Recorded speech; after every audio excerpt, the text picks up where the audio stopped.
our deepest intention was to make a movie that would surprise people, would make them cry, would bring people closer together. That's our dream. It just so happened that it worked. Hey everyone, you're listening to It's Been a Minute from NPR. I'm Brittany Luse, and I am over the moon about today's guest, Best Supporting Actress nominee Stephanie Hsu. She's the breakout star of the critically acclaimed film Everything Everywhere All at Once. Hi, Evelyn. Mrs. Wang. Okay, so here's the plot. Laundromat owner Evelyn is confronted with a world-destroying, multi-dimensional villain in the form of her daughter, Joy, aka Jobu Tupaki, aka Stephanie Hsu. Stephanie's performance is outrageous, absurd, and sincere, and it's been that way since her very first audition. The universe is so much bigger than you even realize. In this episode, we're looking at why Stephanie deserves all the praise she's gotten and how she primed herself for this kind of role through experimental theater and comedy. Here's my chat with Stephanie Hsu. Stephanie Hsu, welcome to It's Been a Minute. Thank you so much for joining us. Thanks for having me. And during this very ripe season right now. Repay. For you. Yes. Obviously, so many people know you from your dual role in Everything Everywhere All at Once, which is like one of the biggest movies of 2022, but also one of the biggest movies of the current award season. Yeah. Also one of the biggest movies to really bring audiences into theaters post-COVID. So the movie's huge right now. And, you know, you've been nominated for so many awards, and I suspect you'll be nominated for even more. But I want to go back to some of your roots and talk about how that might have influenced the way that you approach this role. You know, you did a lot of experimental theater when you were getting started. You also were in a comedy troupe. Yes. You were in a comedy troupe in college, a comedy troupe that was originally started by Donald Glover, I believe, that you were encouraged to join by Rachel Bloom. Yes. And who you were in with Bowen Yang. Yes. Bowen was in the improv group. I was in the sketch group. Yes. I wonder, what was one of your favorite skits from that time when you were working in this comedy troupe? Like, you know, you've said in an interview in the past that you're into the strange and perverse. Like, what was a sketch or a skit that you did back at that time where you were like, oh yeah, this is strange, this is perverse? So Matt Rogers, who is also friends with Bowen, also an incredible comedian. I was sort of Matt's muse in our sketch group. He was a really prolific writer, and he would always write things for me. And I don't remember what happens in this sketch, but it was called Flarge, and I was Flarge. And he wrote a lot of sketches like that for me. There was also one that I do remember called Moose, and it was a bunch of bros kind of gathering around. They're like, oh yeah, Moose is awesome. Like, I heard Moose like can, you know, chug a six-pack and smash it on someone's head. And then it sort of heightens like that. We're like, yeah, I heard Moose like killed someone once. And then I walk out at the very end, and I'm Moose, and I'm this like cute little girl in a jumpsuit in a polka dot onesie, and then I think I like eat someone's face or something crazy happens. But yeah, Flarge and Moose, and Jobu Tupaki, so same. I was gonna say, I'm like, when you bring that up, I'm like, I know. Like, Moose like eats someone's face, yeah, maybe kill somebody. Yeah, exactly. I'm like, this is You're giving like Jobu Tupaki vibes. I do like to get weird. I like to be surprising, and I like to stretch myself and surprise myself beyond what I see on the page, because that's the fun of it, right? And that's where the play comes. And I feel like as an art form, sometimes we end up creating aesthetics of certain art forms. Like when you think about movies that have a awards air to it, right? Yes. That's also a genre. Yeah. And what was so exciting about Everything Everywhere was we intentionally wanted to break the genre. We wanted to break the meta-narrative of how linear storytelling works while still telling a clear story. Because I think in order for us to advance, we have to find ways to continue to surprise each other and surprise ourselves. And even when I was on Broadway, I just was like, I'm not a cookie cutter Broadway girl, so why not bring some wildness to this? You know, shake people out of their seats a little bit. I'm glad you bring up wildness, because that reminds me of your audition video for Everything Everywhere All at Once, which has gone viral. Viral. Yes, definitely viral indeed.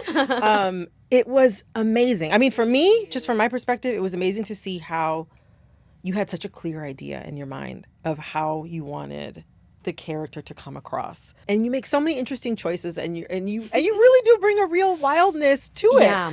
What did it feel like to do that audition? Like how were you feeling in the room that day? And had you rehearsed it like that, or was it just something that came to you? Yeah, the Daniels showed me that video recently. Mm-hmm. I hadn't seen it. That audition video was from 2019, wow, and the movie, hadn't seen it. I'd never seen it. And they asked me permission, and I said, sure, surprise me as long as I'm not terrible. And it was kind of amazing and actually really healing for me to see, because the movie is so wild and spectacular that you want to talk about the bigness of it, the costumes, the craziness. Right. And it was quite healing, actually, to witness also, like, oh, wow, I guess I really did bring something to this. And I know I knew that, but just to see the very bare bones of that performance and the magic that even happened in that audition room that day, the kind of concept of it and the kind of scariness of it does, and also the heart of it feels really apparent even in that room. Absolutely. I mean, the Daniels have since said that it's one of the wildest auditions that they've ever. There were even crazier things that happened. I remember like slamming my butt against a wall and a painting fell. Oh my gosh. I heard that you'd said things like, "Oh, wouldn't it be funny if I didn't get this part?" Saying, "Wouldn't it be funny if I didn't get this part in an audition?" That is so. There's all sorts of roles I can imagine that people need to really provide like an off the wall audition to nail, right? Yeah. But I mean, you really went for it, though. I really went for it. Well, I also had nothing to lose because yes, I had been on Broadway. Yes, I was on Maisel, but I literally had just been in LA for about a week when the Daniels called me. I didn't know who Sarah Finn was. She's one of the biggest casting directors in Hollywood. Wow. I didn't know Michelle Yeoh was attached. I understood sort of A24, what the concept of that was, but I didn't really get it, And so for me, it was like, hey, this is what I would like to bring to it, and this is what I like to do, and take it or leave it. And I love you guys. And so no matter what happens, it's all good. But it was so wild and unruly that I was putting so much of my art heart out there that I was like, yeah, that'd be pretty funny if I didn't get this, huh? Because y'all are seeing all inside me. Like I have splayed myself open. I'm a splayed. You and the Daniels were artistic soulmates, pretty early on. You all had collaborated together previously on an episode of Nora From Queens. Yes. That they had directed. What about them made you want to work with them again? What about them gave you that feeling that like, oh, we are meant to work together? Like we're soulmates in that way? Well, we giggle really hard together. I think we have a very similar sense of humor and unapologetic sense of humor. But also, I think the thing about the Daniels is that they deeply want to make the world a better place.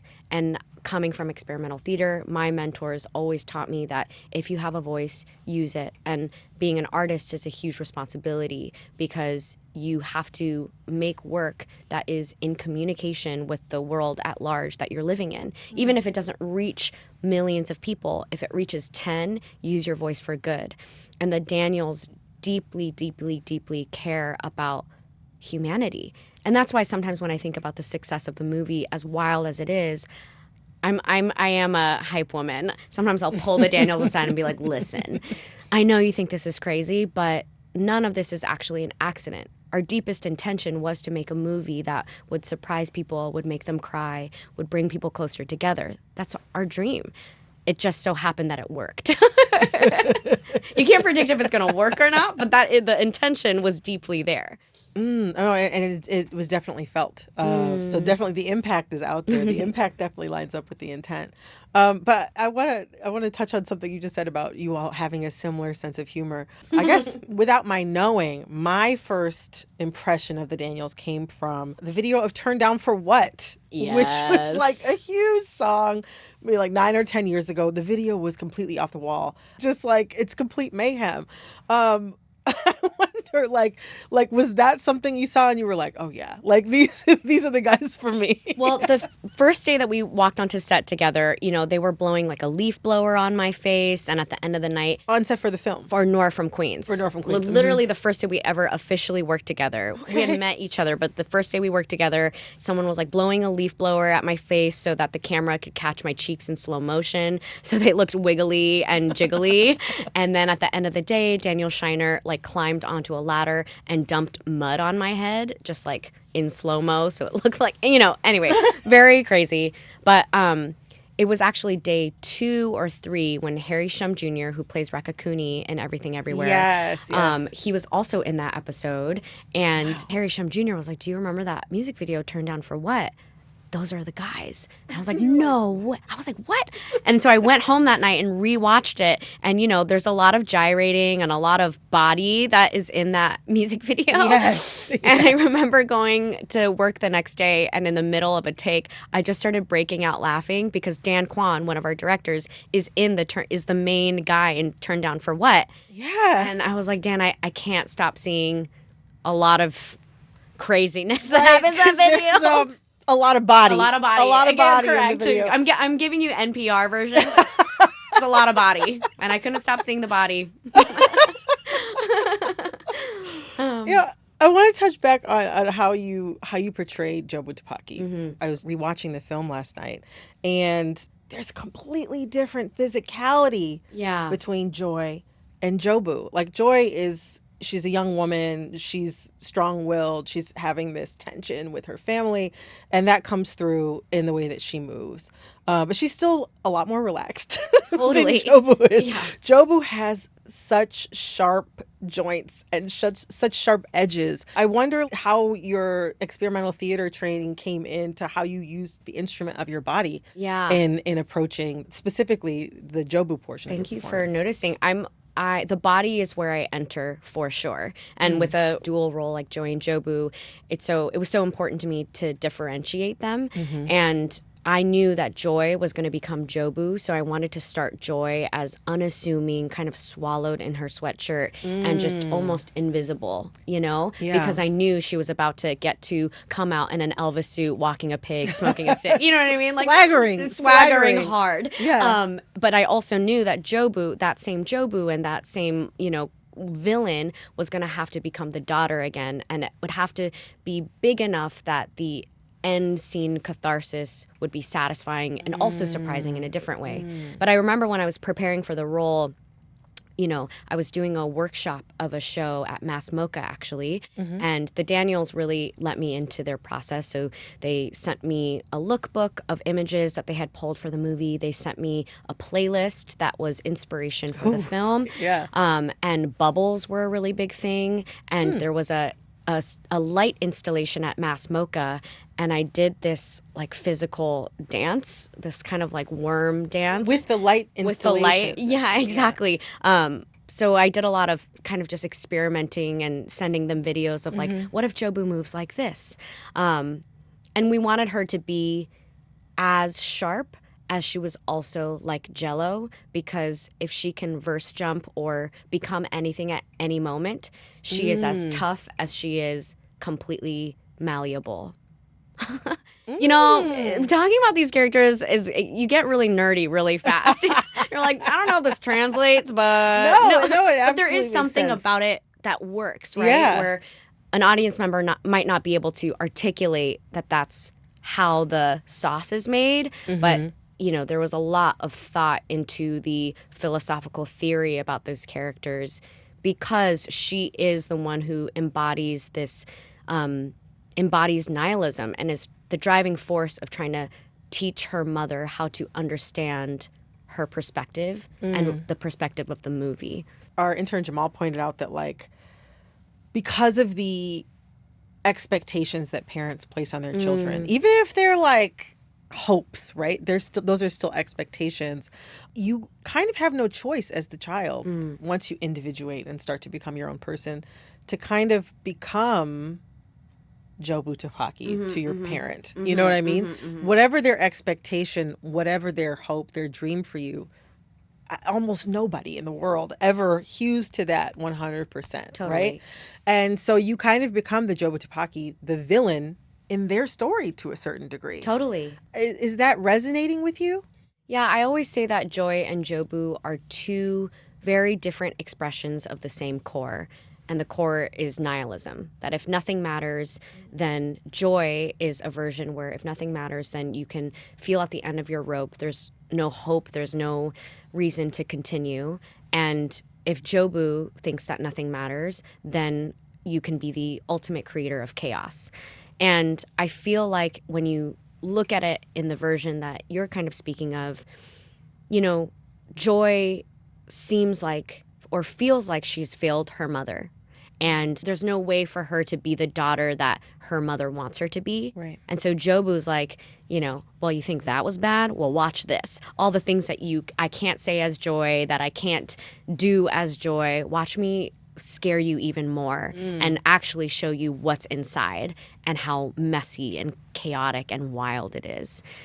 But I also think, like, I said to the Daniels when we were thinking a lot about nihilism, and that was kind of the first time I ever deep dived on that concept of nothing matters. And I said to them, you know, I think nihilism has saved my life in a way because it's completely liberated me. I care very deeply, and sometimes I perhaps care too much.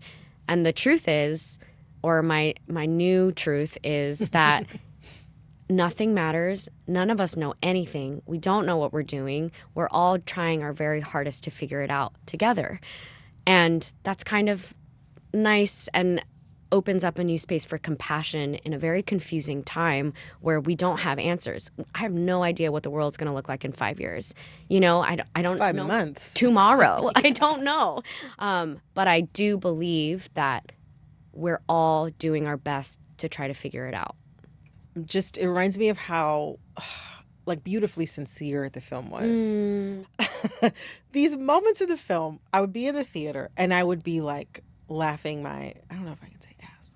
I'd be laughing my ass off. But yes, I was laughing my butt off. And I then would turn around like 22 seconds later and I had tears streaming down my face. When I was rewatching the film last night, the first frame comes up and I'm like, it was like sense memory. I just immediately, my eyes sprang with tears because, you know, we see Joy with her parents singing karaoke and I'm like, oh my God, I'm already there.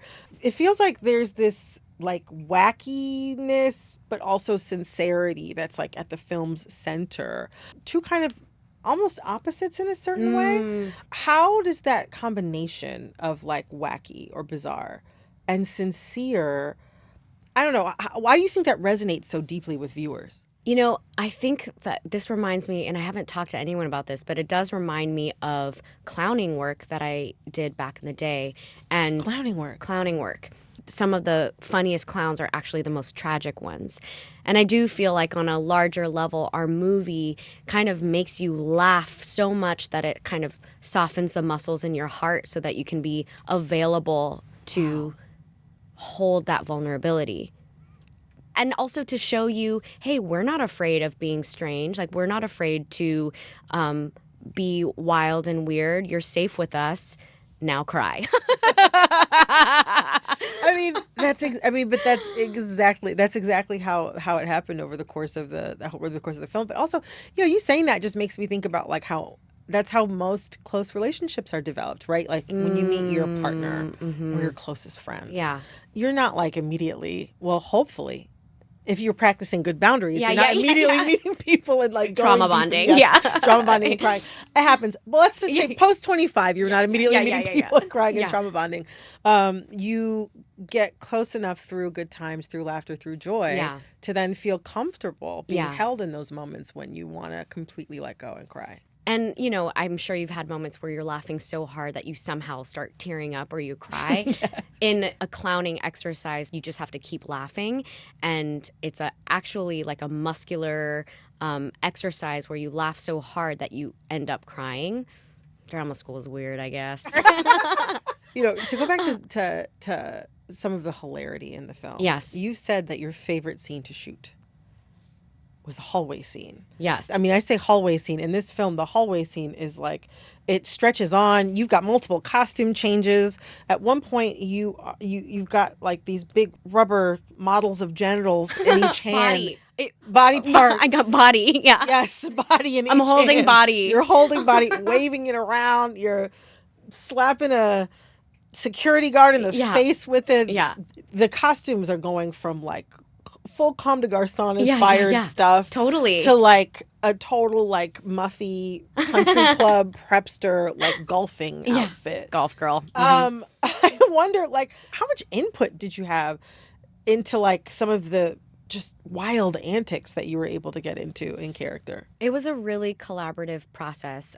Shirley Kurata is our legendary costume designer. She's amazing. And it's actually crazy. Did she mention Comme des Garçons in an interview? No, that was just what I noticed from looking. I mean, from watching the film. But yeah, did I? Okay. There was a lot of, the movie was built in a very scrappy way, in the way that it was all hands on deck, very collaborative. I describe it like Shirley and I would go off into a little corner and start trying things on and be like, what if we put on that one too? And just kind of a hat on a hat on a hat on a hat. Yeah. And we wanted to take every look to its infinite extreme. And it was so fun. It was so fun. And the biggest challenge for me was to not lean into the costumes, was actually to resist them and get to be so fabulous but unfazed by how fantastical the costumes were. Because again, she's so powerful. Like, of course she's dressed as Elvis, duh. Like, of course it's Comme des Garçons. Right. Good for you, Of course she's like changing wigs every 48 seconds. Yeah, exactly. This film, Everything Everywhere All at Once, obviously you're incredible in it, but there are so many actors in that film. Yes. Between Michelle Yeoh, James Hong, Ke Quan, who have had these incredible careers and contributed to cinema history, contributed to Hollywood, contributed to acting in so many ways that, you've even said have paved the way for your career to even exist. Totally. What was it like to get on set and have your co-stars be these people who had carved a path for you to do this work that you love? It's pretty wild because, as I'm sure you've seen, this is the first time Michelle's ever been number one on the call sheet. Key left acting for over 20 years because there were no roles available for him. I honestly rejected the mainstream for so long because it felt like the type of artistry that I was capable of or wanted to express, there was no space for me to show that or hold all of me. Right. There were only very small sort of either stereotypical or lesser than roles available. Right. And James Hong, he started acting when people would just call him Chinaman. Like they wouldn't even, he didn't even have a name. My gosh. And here we are playing a family in one movie together. And I've been thinking a lot about how our movie is so much about what we're now calling intergenerational trauma. And there's something about the success of this movie. Oh, now I'm getting welly. The success of this movie and us getting to be there together that I'm feeling this. Oh my God, I'm so surprised. Don't worry, I'm used to crying. I cry all the time. Every award show, I'm crying.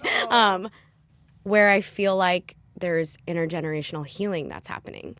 Us getting to be there together and go on this journey feels like we're helping a circle complete and fix some wounds that have happened to each and every single one of us at different points in our lives. Like, we want to talk about the trauma, but it's very important to also recognize the moments of healing and name that as well. I was listening to another interview that you did recently where you talked about healing. You mentioned that you're at a point in your career right now where you feel like you have permission to dream for the first time. And I mean, that caused me to well up as soon as I heard it, because I mean, I'm experiencing you and your career as something that's rocketing into the sky. Yeah. So to hear someone like you say that was like, that opened up something in me that I hadn't even had the words to express. But you said that you feel like you have permission to dream, and you discussed how healing that's been for you, for like the small child version of yourself that didn't think that this was possible, that thought that this dream of being an actor was impractical. Yeah. What has that felt like, that healing? How has that felt for you? Yeah, I mean, I think up until this movie, every opportunity that I've gotten, I've always been like, that's so crazy how they let me sneak in through the door, you know? And with Everything Everywhere, I feel like I was able to bring, again, I keep saying it's the most honest handshake I could make with Hollywood because I brought to it so much of my heart, so much of my craft, but also so much of what I hope art can be, all in one movie. And when it worked, I was like, uh-oh, I guess I have to keep going, because all these people have galvanized around something they see in me that is very true to me. You know, that movie, again, I had nothing to lose. And so I said, if this is the chance I get to show what I've got and show what I stand for, here it is. And the fact that that has been received, it's really given me fire to keep going in a way that I don't know I've ever had. And we just need it. There's actually still so much more room to go, you know, in terms of walls to break down, space to make for people. And I'm seeing that really firsthand in a pretty thick way right now. And I'm excited to make it. If this is what I'm here to do, then any way that I can help, I want to help. You know, I'm not going to be a doctor at this point. You know what I mean? Like, I'm not going to law school. That door's closed. So, okay, this is what I've got. This is the lane I've been placed into. Now that you have this permission to dream, or you've given yourself this permission to dream, if you could write your dream role, what would it be? I kind of am realizing I don't want to spend my life waiting around to be picked. And the only way to tell the stories that I believe should be told, I have to pull up my bootstraps and tell them, or assemble the groups to tell them. And that's an old muscle, actually, from my experimental theater days that has just atrophied a little bit, right? Where, you know, you become a mainstream actor, you get a lot of opportunities that are either handed to you or you're auditioning and putting yourself out there. But the actual craft of making, those muscles are in me. They just have been resting for a little bit, and I'm kind of kegeling them back up. I'm so glad that you came. This was so much fun. Thanks for having me. I'm really glad that I got to talk with you during this just incredible time. You got me squishy. You got my squishy side. I'm always squishy, but you squished me.